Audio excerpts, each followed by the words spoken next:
ધોરણ 12 વિષય છે ગણિત અને પ્રથમ પરીક્ષા 2024 માટેનું આપણે માળખું જોવાના છે. માળખું એટલે શું કે કયા વિભાગમાં ક્યાંથી પૂછાવાનું ને કેટલા માર્ક્સનું પૂછાવાનું એ. તો આપણી પાસે બે વિભાગ છે. પહેલો વિભાગ એને કહેવાય પાર્ટ એ, આ પાર્ટ એ છે, અને બીજો વિભાગ એને કહેવાય પાર્ટ બી. પણ જે બીજો વિભાગ છે ને એ બીજા વિભાગની અંદર પાછા 3 પ્રકારના પ્રશ્નો આવે. કયા કયા? એક 2 માર્ક્સવાળા પ્રશ્નો આવે, જેને આપણે 2 માર્ક્સ અહીંયા અલગથી બતાવી દીધું. એક 3 માર્ક્સવાળા પ્રશ્નો આવે અને એક 4 માર્ક્સવાળા પ્રશ્નો આવે. શેની અંદર? તો પાર્ટ 2 ની અંદર, એટલે કે પાર્ટ બી ની અંદર. અને જે એ છે એની અંદર આપણને ખબર છે કે એમસીક્યુ આવવાના છે. ચેપ્ટર કેટલા છે તે એ પણ લખી દે. કુલ 7 ચેપ્ટર છે. 1 2 3 4 5 6 અને 7 ચેપ્ટર છે. કયા ચેપ્ટરમાંથી કેટલા માર્ક્સનું પૂછાવાનું એ પણ લખી દે. તો આમાંથી પાર્ટ બી માં 9 માર્ક્સનું, પાર્ટ બી ની વાત કરું પછી આમાં પણ 9 માર્ક્સનું, અહીંયા પણ 9 માર્ક્સનું, અહીંયા 5 માર્ક્સનું, ત્યાર પછી અહીંયા 4 માર્ક્સનું છે, અહીંયા 5 માર્ક્સ છે પહેલામાં અને બીજામાં 4 છે. બીજામાં 4, ત્રીજામાં 5 છે.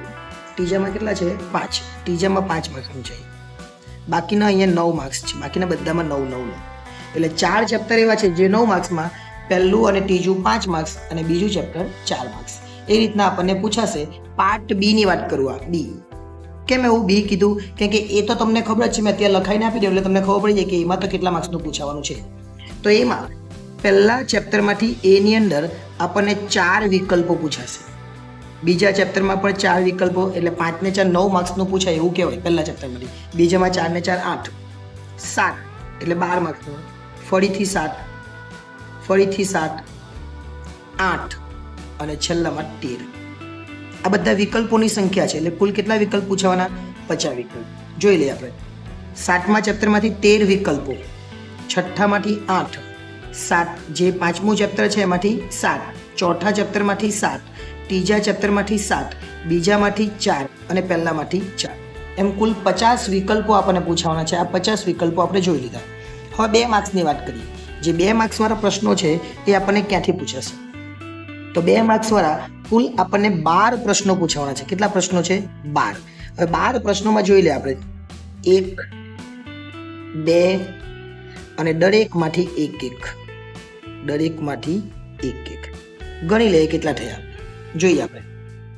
1 ને 2 એટલે 3 4 5 6 7 અને 8.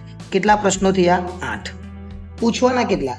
તો આપણને પૂછાશે 12 અને 12માંથી આપણે લખવાના કેટલા? 8. તો 8 પ્રશ્નો ક્યાંથી પૂછાવાના મેં તમને આપી દીધા.